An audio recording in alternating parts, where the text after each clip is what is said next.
Bueno, bienvenidos a esta segundo segmento de esta semana. Estamos discutiendo ya lo que es la administración y forma de gobierno de la Iglesia Metodista Libre.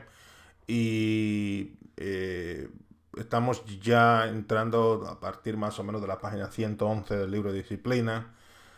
Claro, este número de página varía de acuerdo a la edición del libro de disciplina que tengáis en vuestras manos, pero básicamente estamos más o menos ahí en la página 111. Y ya entonces entramos al tema de ministerios específicos. Particularmente comenzamos con lo que es el ministerio de capellanes. Y el ministerio de la capellanía quizás no es muy conocido aquí en España.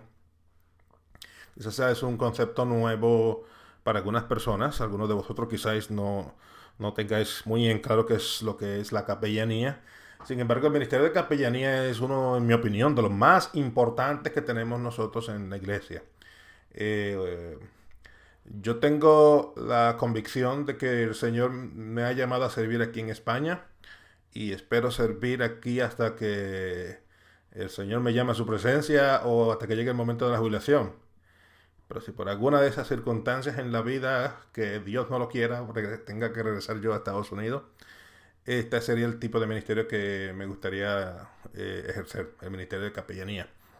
Es un ministerio muy especializado, se enfoca casi en su totalidad lo que es cuidado pastoral, lo que es consejería, lo que es ministrar en forma individual a personas en circunstancias que no son normales.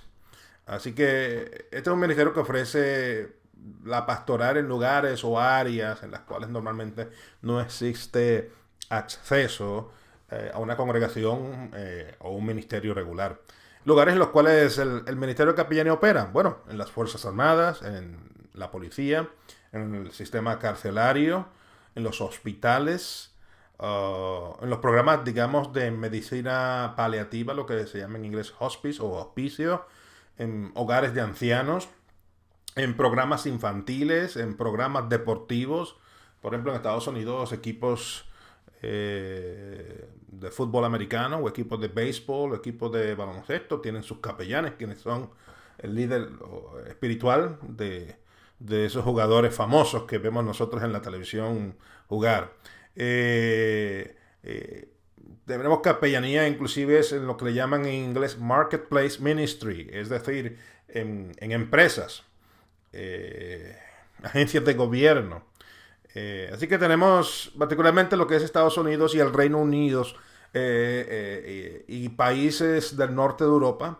Estamos muy avanzados en cuanto a lo que es el ministerio de capellanía. Ya cuando hablamos nosotros del resto del mundo, Asia, Sur de Europa, Latinoamérica, ya pues el ministerio de capellanía está prácticamente comenzando. Pero es un ministerio de suma importancia dentro del cuerpo de Cristo. Los capellanes son ministros ordenados, son presbíteros ordenados y ellos pueden ofrecer la Eucaristía, pueden celebrar bodas, pueden celebrar funerales y proporcionan ayuda espiritual a las personas. La Iglesia Metodista Libre apoya un 100% el ministerio de la capellanía.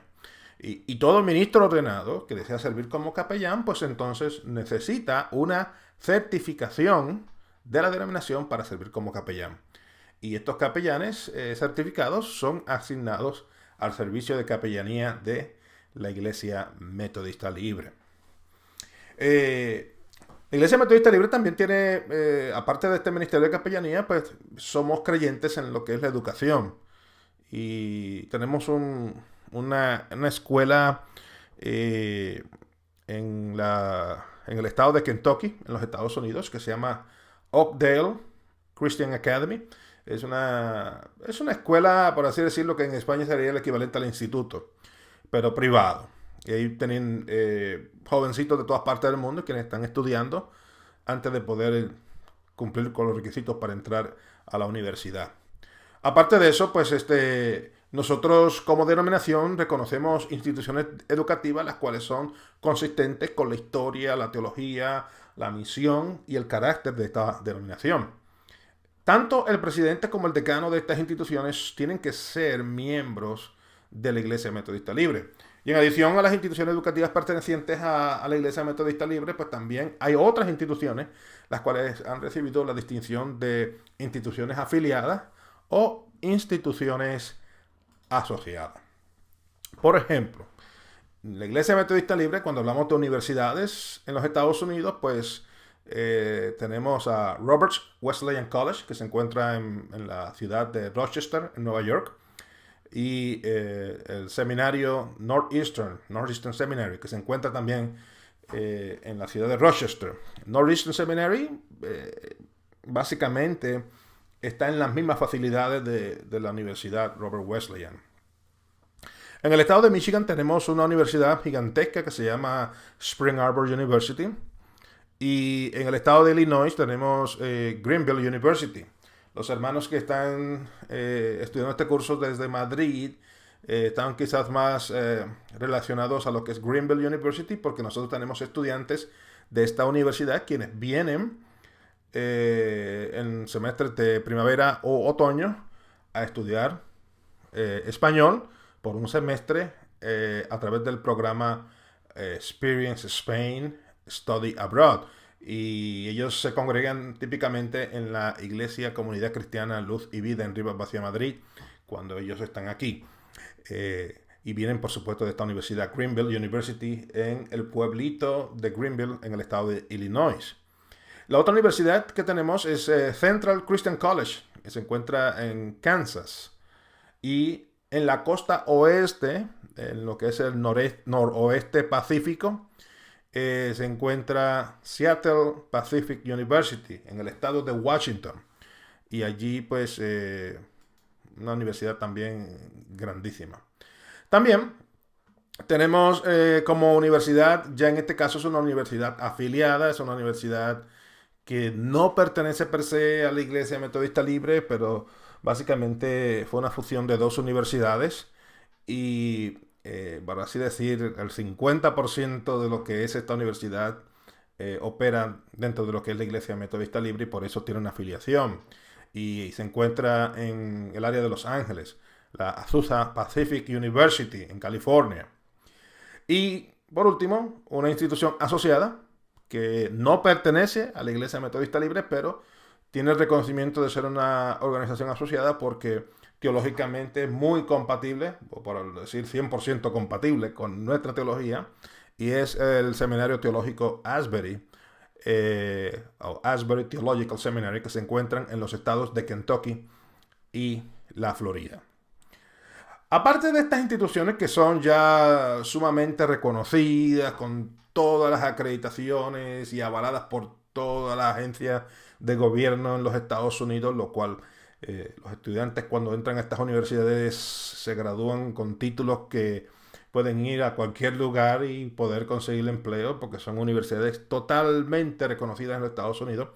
La Iglesia Metodista Libre ha hecho un esfuerzo de poder expandir esa visión educativa a otras partes del mundo, no solamente en términos teológicos, pero también en términos de estudios seculares. Muchas de estas instituciones ya están acreditadas por gobiernos, otras no están acreditadas por los gobiernos, otras están quizás en el proceso de conseguir algún tipo de acreditación, ya sea por alguna agencia o por alguna asociación de iglesia, pero sí, todas son reconocidas por la Iglesia Metodista Libre como instituciones oficiales. Por ejemplo, tenemos en la India una universidad que se llama Emmanuel University. En el país de Burundi, en África, tenemos Hope Africa University. En Taiwán tenemos Holy Light Seminary. En las Filipinas tenemos la Universidad Light and Life. En Brasil tenemos la Facultad de Teología Metodista Libre. En Chile tenemos el Instituto Teológico Asbury. En España tenemos el Seminario Teológico de España Juan Wesley. Y en México tenemos el Seminario Metodista Libre de México. Y finalmente, En Colombia tenemos una institución que no es parte de la Iglesia Metodista Libre, pero es asociada. Y es el Seminario Bíblico de Colombia, que se encuentra en la ciudad de Medellín. Así que estas instituciones, algunas son acreditadas, otras están en proceso de acreditación, otras sencillamente no son acreditadas, pero cada una de ellas es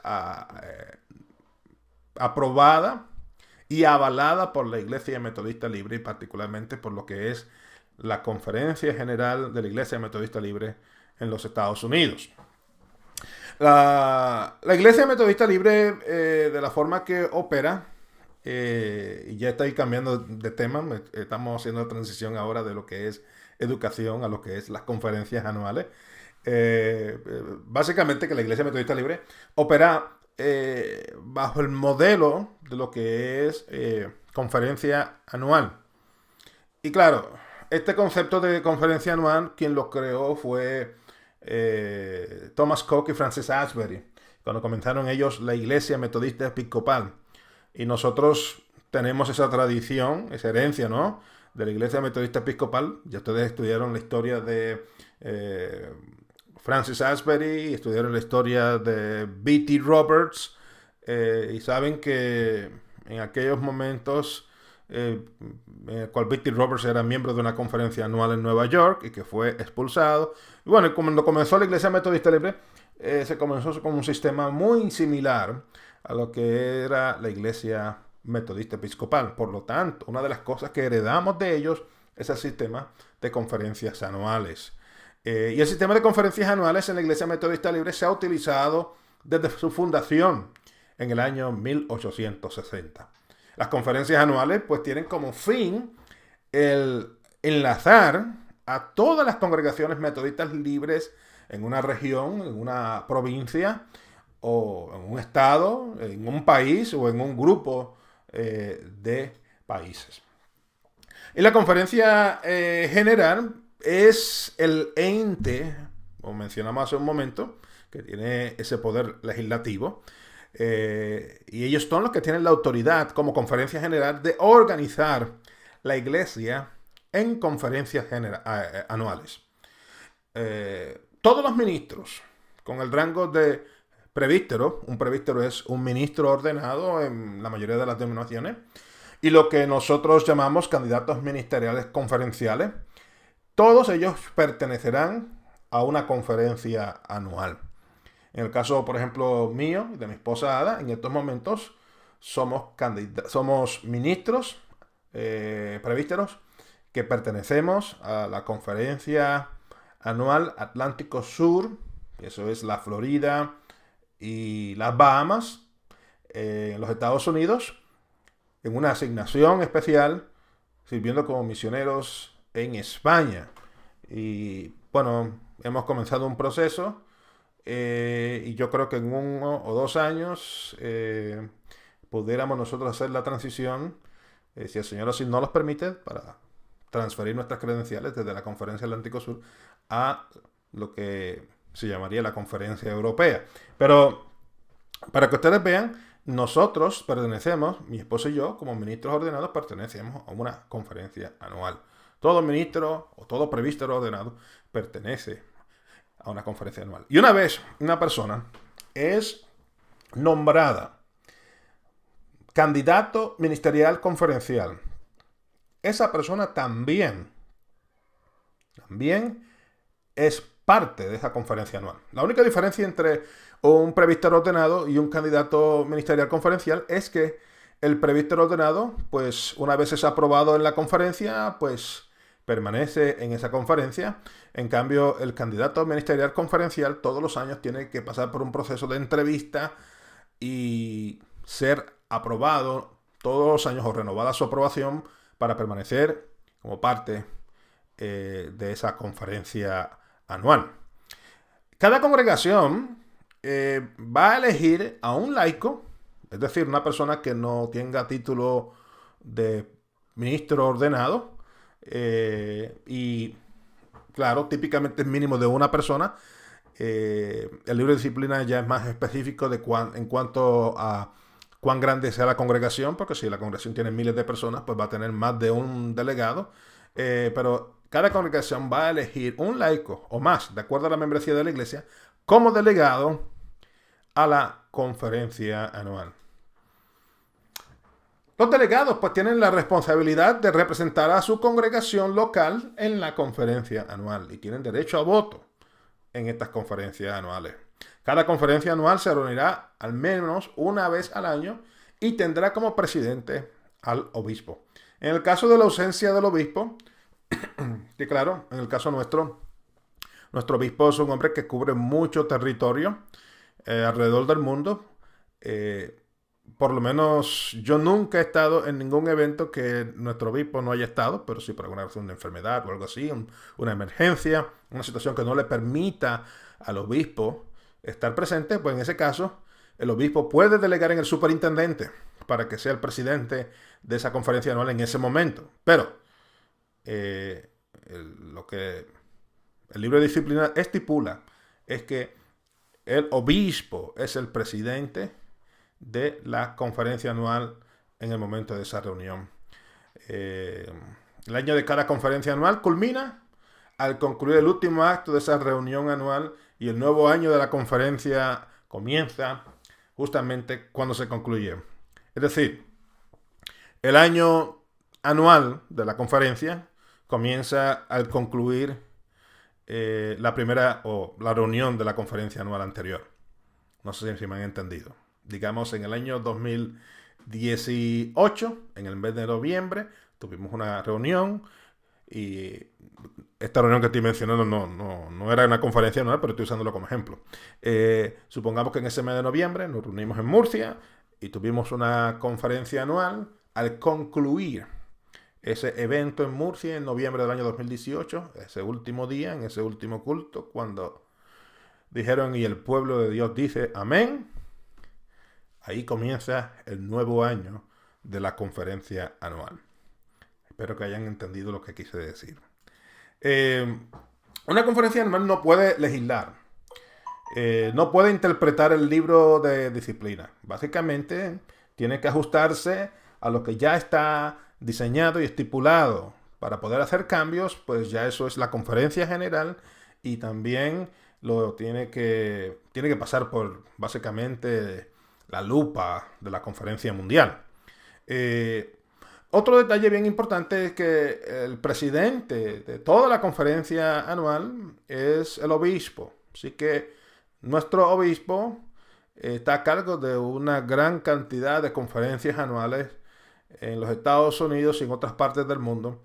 Y es por eso que él está constantemente viajando, porque tiene que estar presente en cada uno de estos eventos, en cada una de estas conferencias anuales. Otro detalle es que toda conferencia anual tiene un superintendente. En muchas instancias, cuando son conferencias anuales pequeñas, se escoge un superintendente para una región, en la cual quizás, por ejemplo, en los Estados Unidos, en el sureste de los Estados Unidos, está un superintendente que está supervisando en estos momentos 2 conferencias anuales. La Florida y las Bahamas, que es la conferencia del Atlántico Sur, y la conferencia de Georgia-Alabama. Entonces ya este superintendente pues está supervisando 2 conferencias anuales. Pero típicamente una conferencia anual no puede operar sin tener la supervisión de un superintendente. Los superintendentes son elegidos entre los presbíteros ordenados de la denominación. Y es común que cuando llegue el momento de esta elección, no necesariamente se elige a un ministro de la propia conferencia anual. Es decir, si algún día supongamos que España se convierte en conferencia anual, llega el momento entonces de elegir, ya en vez de tener un director nacional, pues tendríamos que tener un superintendente. Es lo primero que ocurriría. Lo segundo es que para elegir entonces a ese superintendente, los pastores, los ministros ordenados, tendrían que elegir ese nuevo superintendente. Lo cual la Iglesia española, en esa conferencia anual, puede tomar la determinación de entre sus propios ministros elegir a uno de sus pastores como el superintendente. Pero quizás, por alguna razón de la vida, la iglesia española descubrió que había un personaje, un pastor en México o en Argentina o en los Estados Unidos, quien es una persona de confianza, una persona de envergadura, una persona que pudiera ayudar a la iglesia a moverse hacia adelante, y esa persona estaría dispuesta a servir como superintendente. Pues los ministros de España pueden en forma democrática tomar la decisión de elegir un superintendente de otra conferencia y de otra región. Y a partir de ese momento, pues ese superintendente sería el superintendente de España. Así que espero que hayan entendido también eso. Por lo menos en los Estados Unidos es muy común de que superintendentes de otros lugares sean los que vengan. Por ejemplo, en el caso de la conferencia en la cual yo soy miembro, hubo una situación en la cual pues el superintendente que estaba tuvo que salir, y básicamente decidieron los pastores en la Florida. El obispo presentó varios candidatos, y entre ellos se escogió a un pastor. De hecho, esta persona no tenía ni siquiera experiencia anterior como superintendente. Era un pastor de una iglesia prominente en el estado de Illinois, y los pastores decidieron pues elegirlo como superintendente, y sirvió muy bien, de forma excelente en mi opinión, por unos 12 años como superintendente, hasta el momento en el cual pues llegó su jubilación. Y ahora pues el próximo superintendente, que es el que tenemos en estos momentos, el reverendo Keith Cowart, él era un pastor de otra iglesia prominente en el estado de Georgia, y él no pertenecía a la Conferencia Atlántico Sur, pero también lo han traído. Eso es muy común, por lo que a la hora de votar por elegir un superintendente, lo que los pastores buscan no es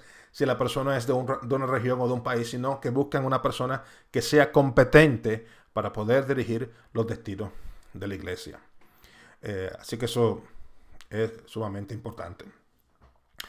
En algunas instancias hay superintendentes quienes dirigen una región de estados o provincias. Ya yo hice esta mención, donde hay más de una conferencia anual.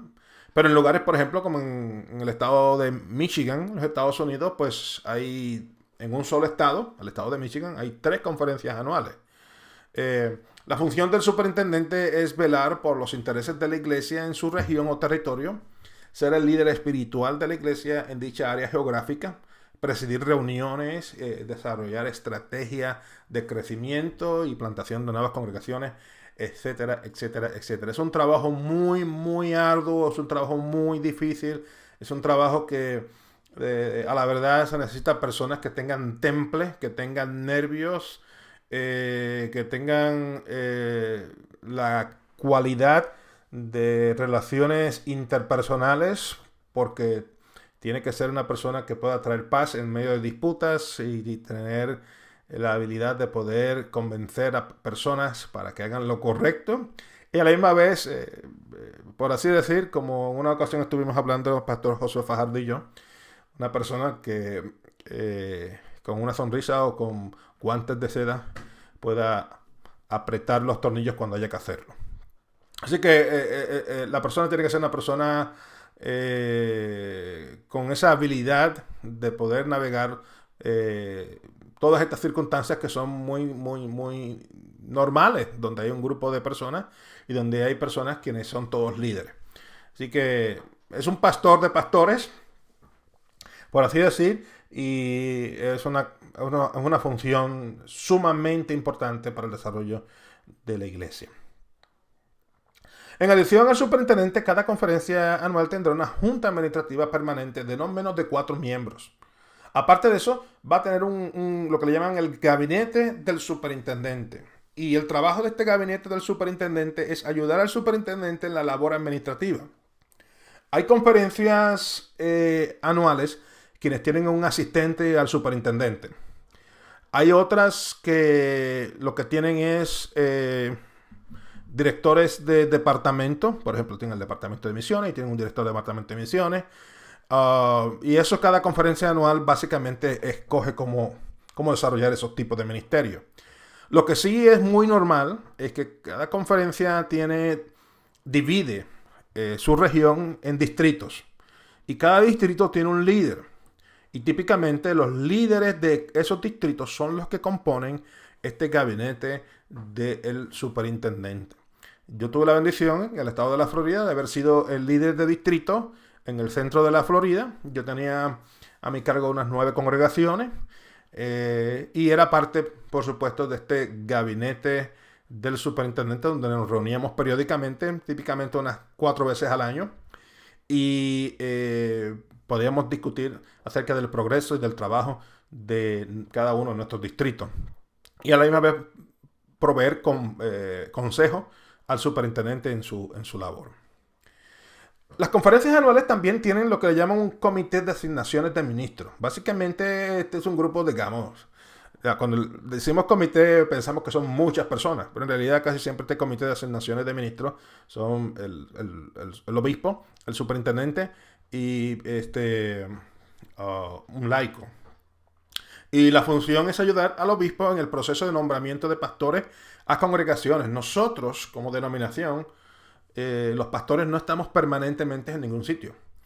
Sí, hay pastores que están 20 años en una congregación, pero es por circunstancias geográficas. En el caso de España, por ejemplo, es muy difícil decirle a un pastor que está en Madrid que se vaya a Canarias a pastorear, o decirle a un pastor que está en Canarias que se venga a Madrid. Muchas logísticas que en estos momentos no nos permite hacer eso. Pero en lugares como los Estados Unidos es muy común que un pastor sea transferido cada 2 años, cada 4 años, cada 6 años. La mayoría de los pastores no duran más de 10 años en los Estados Unidos, específicamente hablando. Es muy raro ver un pastor que lleva 20 años o 30 años en un mismo lugar dirigiendo la iglesia. Y el sistema nuestro, si usted ha estado, por ejemplo, cuando estuvimos en Budapest, en la conferencia que hubo europea, al final de ese evento, el obispo Roller se puso en pie con un listado y mencionó el nombre de todos los ministros que se encuentren en Europa, asignándole el lugar de pastorado. Me acuerdo yo que al pastor Ángel Gárgoles Jiménez, pues lo nombró como pastor de la Iglesia Comunidad Cristiana Luz y Vida, a nuestro hermano Carlos Gil Ríos, fue nombrado allí también como asistente al pastor en la Iglesia Comunidad Cristiana Luz y Vida. A Ada la asignaron también allí, en la Comunidad Cristiana Luz y Vida, y de esa forma es como opera las conferencias anuales, que al final el obispo menciona nombre por nombre todos los pastores, ya sean ministros ordenados o candidatos ministeriales conferenciales, candidatos ministeriales locales y asistentes a pastores, y les asigna la congregación donde va a estar sirviendo durante ese año. Hay otro detalle muy importante dentro de las conferencias anuales, y es la Junta de Preparación y Consejo Ministerial. Esto digamos que es una de las juntas. Yo diría que dentro de la conferencia anual hay 2 juntas que son sumamente importantes. Una es la Junta Administrativa de la conferencia anual y la otra es la Junta de Preparación y Consejo Ministerial. Estas son los dos comités o las 2 juntas más importantes dentro de una conferencia anual. Y su función, en el caso de la Junta de Preparación y Consejo Ministerial, es el de supervisar el proceso de los candidatos a ordenación. Muchas conferencias anuales pues también tienen una Junta de Misiones Mundiales. Yo soy, por supuesto, como misionero, creo que eso es algo que debe ser esencial. Lamentablemente algunas conferencias anuales no lo tienen, pero deberían de tener esto, una Junta de Misiones. De hecho, el libro de disciplina lo dice, que debe de haber una Junta de Misiones Mundiales.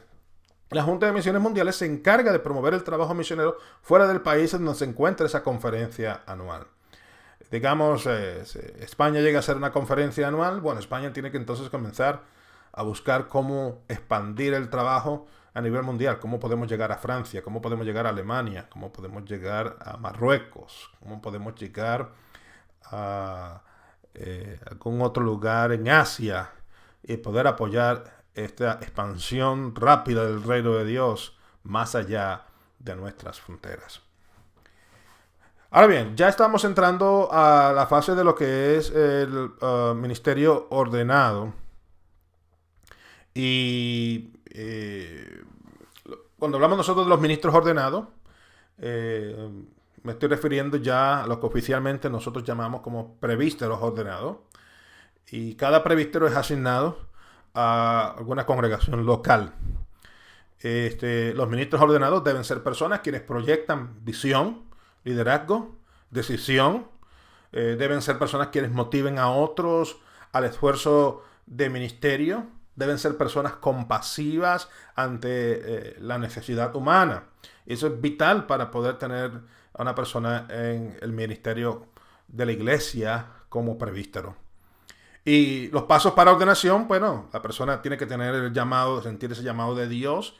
Esta persona tiene que responder ese llamado, porque Dios te puede llamar, pero si tú no respondes al mismo, pues nunca vas a ser ordenado. Y la persona entonces, una vez responde, pues comienza su servicio como diácono consagrado por un espacio de 2 años. Luego la iglesia local certifica a la persona como candidato ministerial local. Luego la Junta de Preparación y Consejo Ministerial certifica a la persona como candidata ministerial conferencial. Y la persona estará en un periodo de 3 a 5 años entrenándose y preparándose teológicamente. Y finalmente, pues la persona es ordenada al ministerio. Y yo voy a estar tocando esto hacia adelante y hacia atrás en los próximos minutos, así que no se confundan, pero es que quiero que tengamos esto bastante claro a lo largo de esta presentación. Uno de los ministerios, diría, más importantes que tiene la iglesia local es el ministerio del diaconado. Yo soy un creyente en el ministerio del diaconado. Y quiero ser muy enfático en estos momentos, porque en muchos lugares hay personas quienes están sirviendo como ujieres y les llaman diáconos. El diácono no es un ujier. Es decir, el trabajo del diácono no es estar parado en la puerta recibiendo a la gente. Ese es el trabajo de un ujier. Nosotros no podemos tomar, y vamos nosotros al método bíblico, cuando se escogen por primera vez los primeros diáconos. A Esteban no lo pusieron como portero en ninguna congregación en Jerusalén. A Esteban se le encargó un ministerio en particular, que en aquel entonces era el ministerio de misericordia, de ayudar a las viudas y a los huérfanos. Así que vemos nosotros que bíblicamente hablando, el ministerio de diaconado no solamente tiene una importancia significativa, pero no es el de ser portero en la iglesia. Teniendo ya eso en consideración, la persona es seleccionada para servir como diácono o diaconisa consagrado. Va a servir en diversos ministerios de la iglesia local que les sean asignados por el pastor titular de la iglesia. Ya entonces, de ahí podemos ver nosotros cómo la persona puede entonces servir como candidato ministerial local eventualmente. Y esta persona que es un candidato ministerial local está pensando seriamente en servir en el ministerio. Y durante este periodo, como candidato ministerial local, digamos que es un periodo de exploración, es un periodo de tiempo de introspección, de aprendizaje, para pasar entonces al próximo nivel, que es el de candidato ministerial conferencial. Y ya para aquí, entonces tenemos que ya ver que es una persona que tiene conocimiento de la historia y la política de la Iglesia Metodista Libre, una persona certificada por la Junta de Preparación y Consejo Ministerial, está bajo la supervisión del superintendente. En el caso de España, la persona está acá bajo la supervisión directa del director nacional. Pasar por un proceso de mentoría bajo la guianza de un ministro ordenado asignado por la Junta de Preparación y Consejo Ministerial. En el caso de España, yo soy la persona que se me ha asignado esta labor justamente de supervisión y mentoría de todos los candidatos a ordenación. Y el candidato será entrevistado anualmente por la Junta de Preparación y Consejo Ministerial junto al superintendente y al obispo. Ya entonces, a partir de ahí, el próximo paso sería las órdenes de presbítero. Todo candidato que haya estado entre 3 a 5 años sirviendo como candidato ministerial conferencial podrá ser ordenado como presbítero siempre y cuando haya cumplido con los requisitos educacionales, tener una buena recomendación por parte de su mentor o mentora y tenga la recomendación de la Junta de Preparación y Consejo Ministerial. Hace un momento que hice el comentario de que nosotros llamamos a los ministros ordenados presbíteros ordenados y vamos nosotros a la Biblia y ahí es que sale el término de presbítero ordenado. Pero en el mundo fuera de la Iglesia Metodista Libre típicamente, comúnmente se conoce como ministro ordenado. Y el presbítero tiene la responsabilidad de administrar el bautismo, de administrar la Eucaristía o la comunión, la Santa Cena, y también de la solemnización de matrimonios. Un presbítero ordenado podrá servir como pastor titular. Un pastor titular es una persona que está dirigiendo básicamente la autoridad máxima dentro de una congregación local. Puede servir también como pastor asociado. Un pastor asociado trabaja bajo la supervisión del pastor titular. En su ausencia toma ese rol de pastor titular y sirve en áreas de ministerio asignadas por el pastor. Puede servir también como pastor ejecutivo. Un pastor ejecutivo es una persona que no solamente predica cuando se le pide que predique, pero es una persona que tiene unos dones específicos de administración que son de gran bendición a la iglesia. No toda iglesia tiene un pastor ejecutivo, pero yo soy de los que creo que si cada iglesia tuviese un pastor ejecutivo, hubieran menos problemas en términos de lo que es la administración y las finanzas. Así que pastor ejecutivo no solamente predica, pero tiene ese ministerio el don de la administración, particularmente en lo que es las finanzas y la administración de propiedades y bienes de una iglesia local. También están los pastores de jóvenes, está también el pastor que está a cargo de cuidado pastoral o cuidado de miembros. Tenemos también lo que es el pastor de música y adoración y tenemos también el capellán. Todas estas personas que son presbíteros pueden servir en esos roles que yo acabo de mencionar. Y debemos aclarar que un candidato ministerial local o un candidato ministerial conferencial podrá cumplir con funciones pastorales siempre y cuando tenga autorización por parte del obispo o el superintendente. Esto es posible mediante la recomendación de la Junta de Preparación y Consejo Ministerial en circunstancias especiales. Es decir, que si en una congregación no hubiese disponible ningún ministro ordenado, ningún presbítero, y hay un candidato ministerial local en esa congregación, esa persona puede pastorear la iglesia. De la misma forma, inclusive en un escenario en el cual no haya ninguna persona excepto un diácono, pues ese diácono va a ser el pastor de la iglesia, al menos en carácter temporal, hasta que haya un pastor que pueda ordenado que pueda pastorear la congregación. Todo presbítero ordenado tendrá una credencial de ordenación y dichas credenciales son renovables cada año en la conferencia anual. Una de las preguntas que normalmente las personas que están buscando entrar en este proceso de ministerio ordenado es acerca del divorcio. Porque sabemos que tenemos personas quienes han sido divorciadas, personas quienes antes de convertirse pasaron por un divorcio.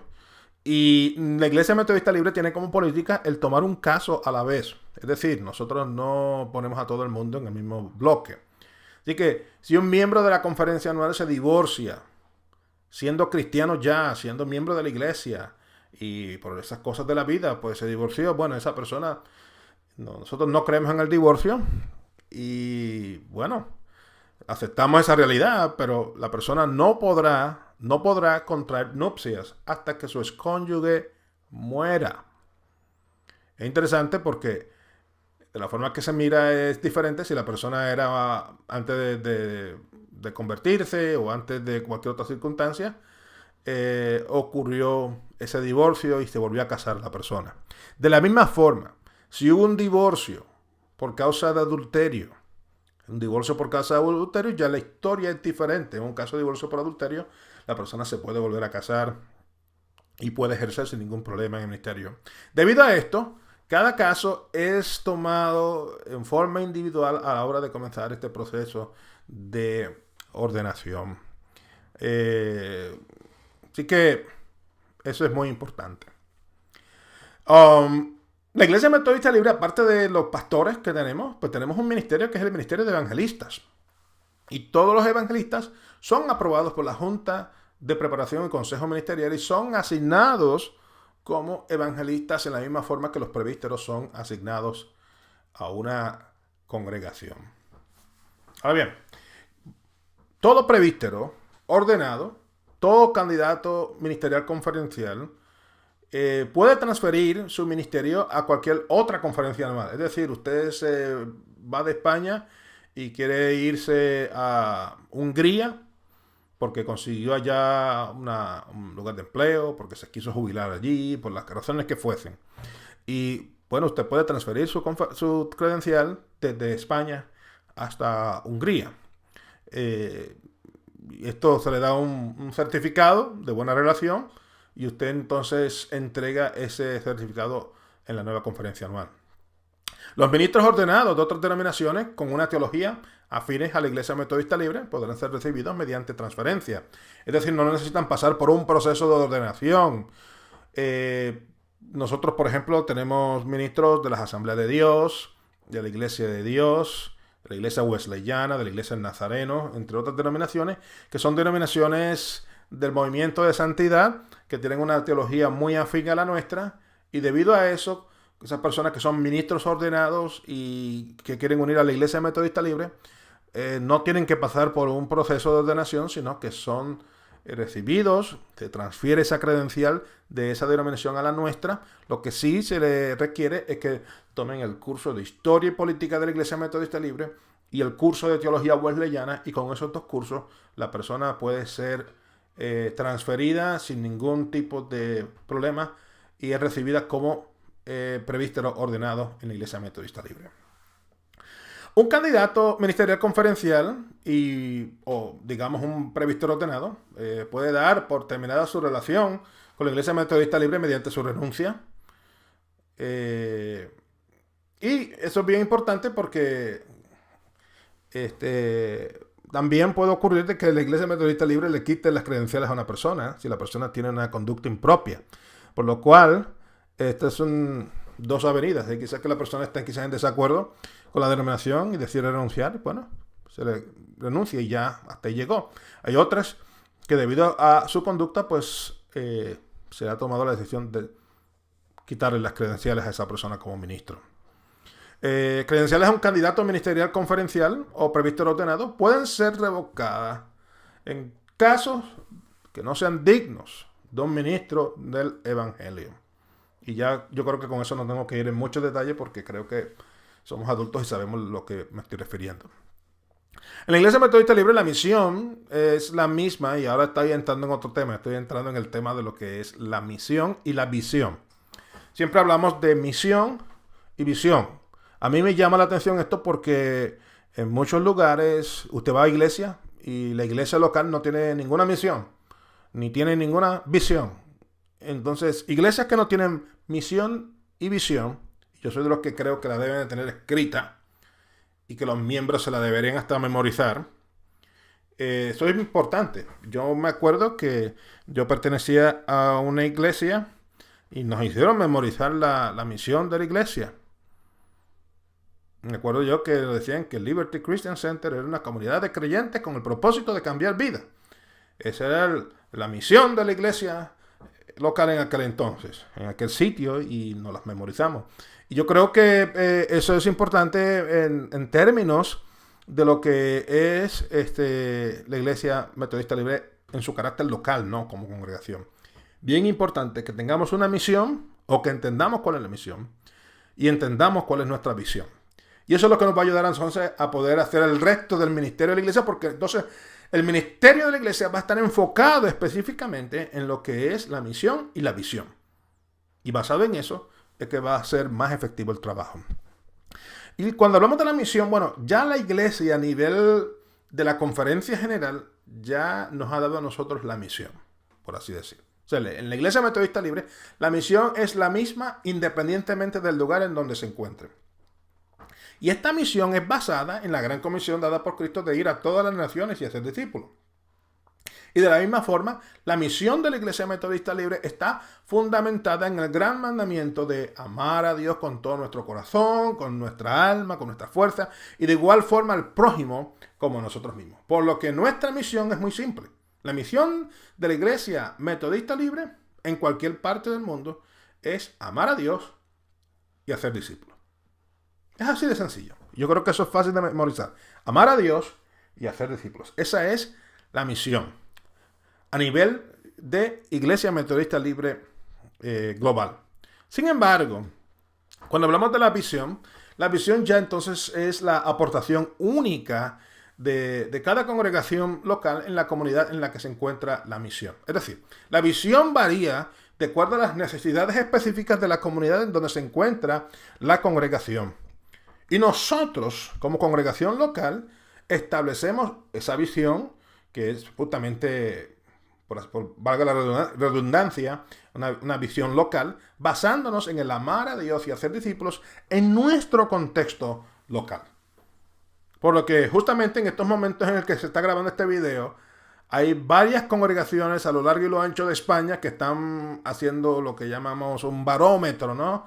Para medir lo que estamos haciendo y cómo hacer cambios, cómo mejorar en nuestras congregaciones locales, y todo eso, si no se comienza con tener una visión clara que vaya de acuerdo con la misión de la iglesia, pues no se va a poder llegar muy lejos. Así que es bien importante el que cada congregación tenga una visión local de alcance que vaya acoplada con lo que es la misión global de la iglesia. La Iglesia Metodista Libre a nivel de conferencia general en los Estados Unidos pues tiene una visión. La visión de la Iglesia Metodista Libre a nivel de conferencias generales: traer restauración al mundo mediante comodidades bíblicas saludables de gente santa, multiplicando discípulos, líderes, grupos e iglesia. Y de la misma forma, cada congregación local tiene que tener escrita una visión que acompañe a la misión ya establecida. Así que teniendo eso en cuenta, pues ya entonces estamos entrando más bien en lo que es la iglesia local. Yo diría que la iglesia local es básicamente lo más importante. La iglesia local, digamos, es el cuerpo de Cristo en el mundo. La iglesia local tiene como mandamiento principal la santidad. Ese es el gran mandamiento de nuestra comunidad creyente.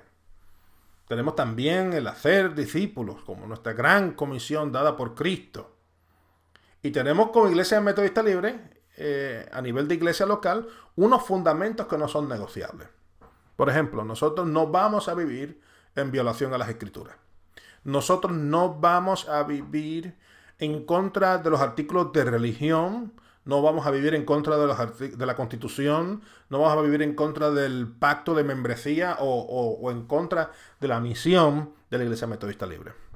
Nuestros pastores no vivirán en violación de sus votos de ordenación. Y nuestros líderes no dirigirán la iglesia en maneras que denigren o desvíen nuestra misión. Así que estos son fundamentos importantísimos, son fundamentos que no negociamos con nada ni con nadie. Ya entonces, cuando hablamos de esta iglesia local, bueno, esta iglesia local pues tiene un ente administrativo. Cada congregación local tiene este proceso, y lo primero que miramos a la hora de hablar de administración es la membresía. Y la Iglesia Metodista Libre tiene dos tipos de miembros. Tiene los miembros adultos y tiene los miembros menores. Y la congregación con sus miembros adultos, al constituirse en asamblea, se le conoce como sociedad. No sé si se acuerdan de la enseñanza que tuvimos de la historia de la Iglesia Metodista Libre, o bueno, del metodismo. Cuando Juan Wesley comenzó el metodismo, él creó unos grupos que le llamaban sociedades. Y de ahí es que viene este concepto en el cual una congregación local cuando se reúnen en asamblea, en ese momento es una sociedad.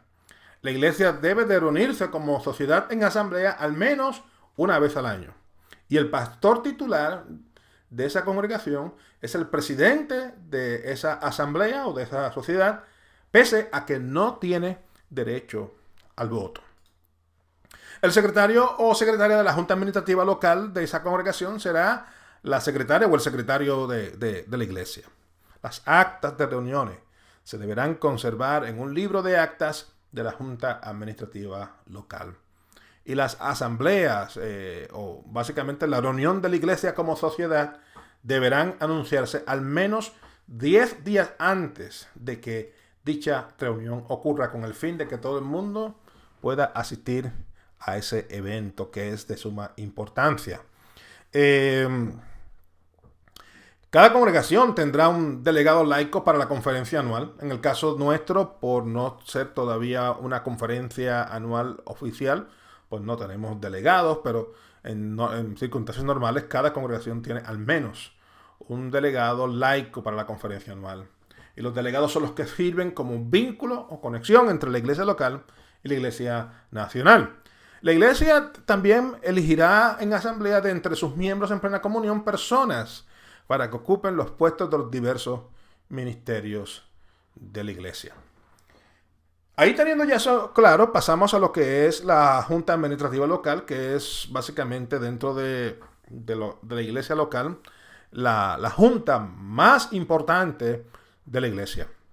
El pastor titular de la iglesia es parte de esta Junta Administrativa Local.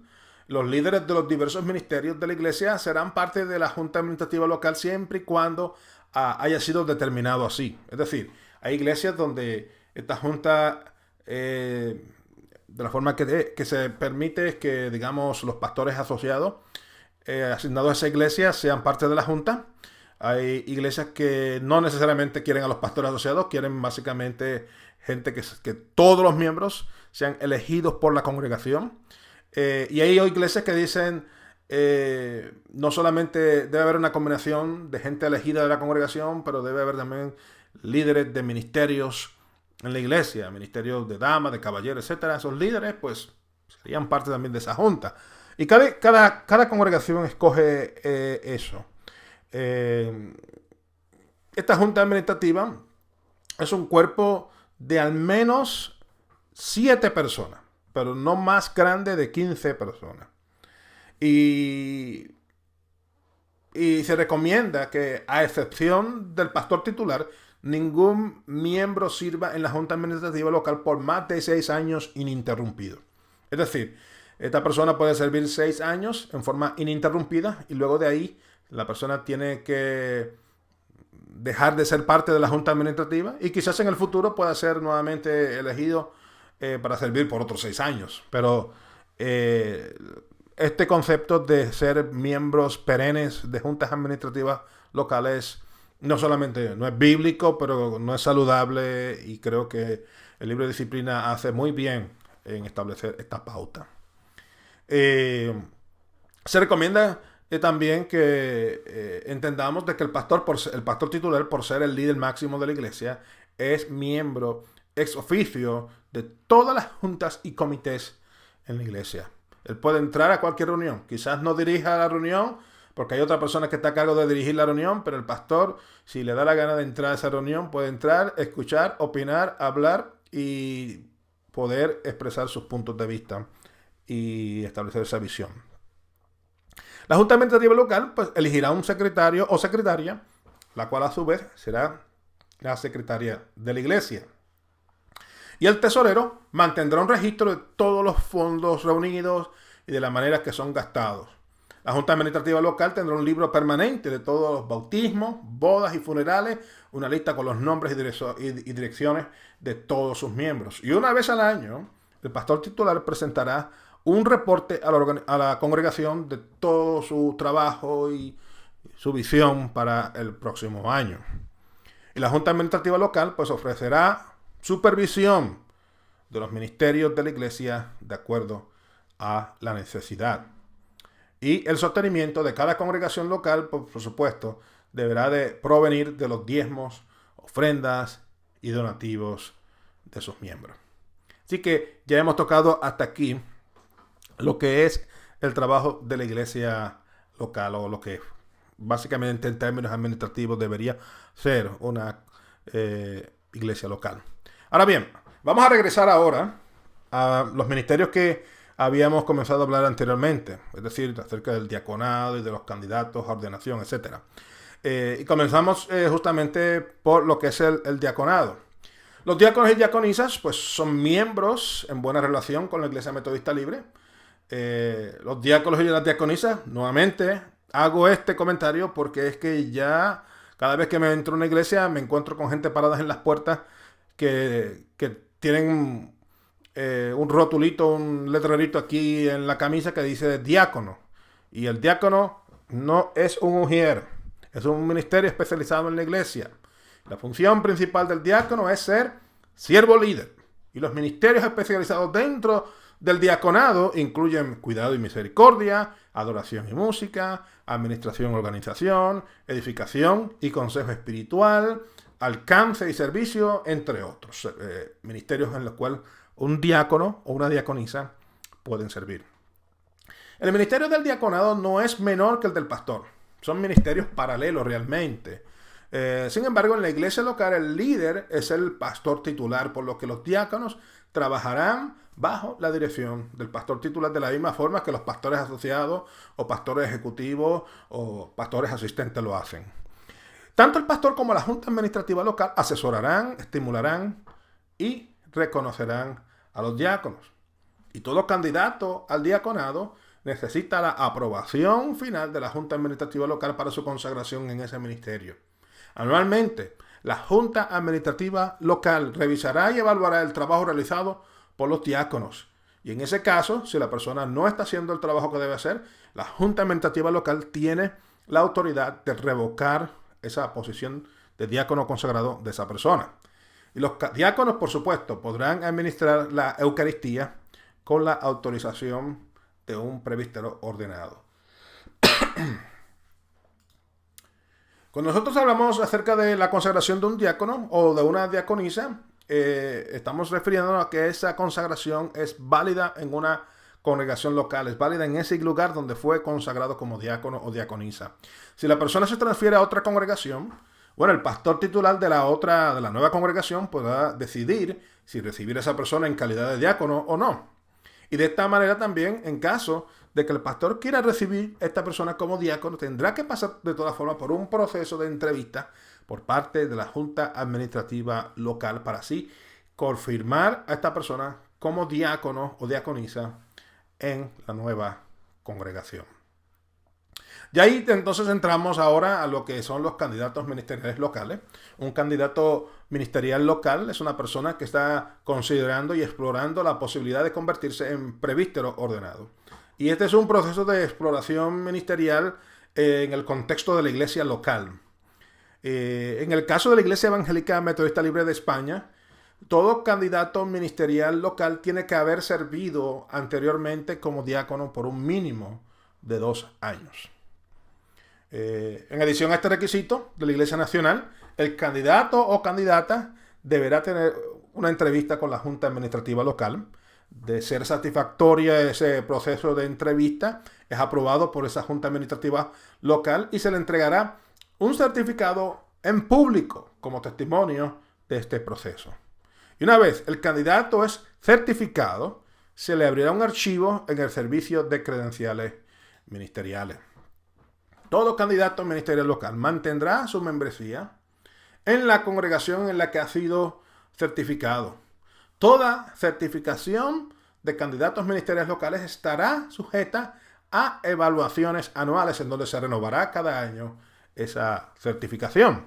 Y una vez la persona es certificada como candidato ministerial local, puede ser referida para comenzar el proceso de candidato ministerial conferencial. Es decir, hay personas que comienzan ese proceso inmediatamente, en cuestión de meses. Hay gente que está en 1 año o 2 años para pasar de candidato local. Hay gente que yo he conocido que han estado 7, 8 años como candidatos locales antes de pasar a ser candidato conferencial. Eso es diferente, pero en cualquier momento la persona pudiera ser referida para ser candidato ministerial conferencial. Ya cuando entramos ahí a lo que es un candidato ministerial conferencial, pues estamos hablando ya de una persona que ha sido aprobada anteriormente como candidata ministerial local. Esta persona está en un proceso de exploración, todavía continúa en un proceso de exploración, pero a un nivel más comprometido, más avanzado. Antes de la persona ser certificada como candidato ministerial conferencial, debe de tener asignado un ministerio en particular, tener un mentor o una mentora y haber aprobado los cursos de historia y política de la Iglesia Metodista Libre, cursos de teología wesleyana y el curso de teología sistemática. El candidato, antes de ser certificado como candidato ministerial conferencial, deberá ser entrevistado por la Junta de Preparación y Consejo Ministerial. Y también se le asignará un mentor que se reunirá al menos una vez al mes.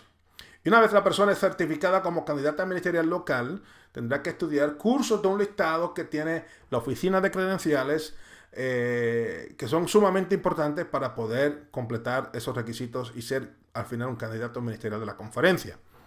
Los candidatos ministeriales conferenciales responderán directamente a la Iglesia Nacional una vez tengan esta certificación como candidatos conferenciales. Y este proceso de mentoría, de estudios teológicos y de ministerio será de entre 3 a 5 años antes de la persona ser considerada para la ordenación. Bien, teniendo ya eso en cuenta, hay un segmento que es importante y estamos casi concluyendo con esto, en la última parte. Nos estamos refiriendo a lo que es los asistentes a pastores. El pastor titular puede nominar a cualquier persona que tenga, por supuesto, las habilidades y los dones para ser su asistente. Y puede escoger a más de una persona, pueden haber más de un pastor asistente. La Junta Administrativa Local pues va a aprobar ese candidato o candidatos y someterá sus nombres ante la Junta de Preparación y Consejo Ministerial, quienes aprobarán o denegarán el pedido. Y de ser aprobados serán añadidos al listado de asignaciones para así formalizar sus ministerios como asistentes a pastores. El asistente al pastor o los asistentes al pastor trabajarán bajo la supervisión directa del pastor titular. Y la posición de asistente al pastor expira siempre. Es una posición que dura un solo año. Y al finalizar ese año se pudiera renovar nuevamente. Así que una vez al concluir esa conferencia anual, ahí termina y de la única forma que continúa es que el obispo mencione el nombre de la persona para que pueda continuar sirviendo por otro periodo de tiempo, por otro año. Por lo que se requiere siempre la renovación por parte de este comité de asignaciones. Y tanto el pastor titular como el asistente al pastor pueden pedir la eliminación de la posición o la transferencia de esta persona a otra congregación. Y bueno, yo creo que he tocado bastante de este tema en esta semana. Estamos quizás un poquito atrasados, pero bueno, con el favor del Señor nos pondremos al día en la próxima semana. Hasta aquí llegamos con esta presentación y confío el poder verles en la próxima semana a través de este curso de Historia y Política de la Iglesia Metodista Libre. Que el Señor os continúe bendiciendo y hacia adelante en el Señor.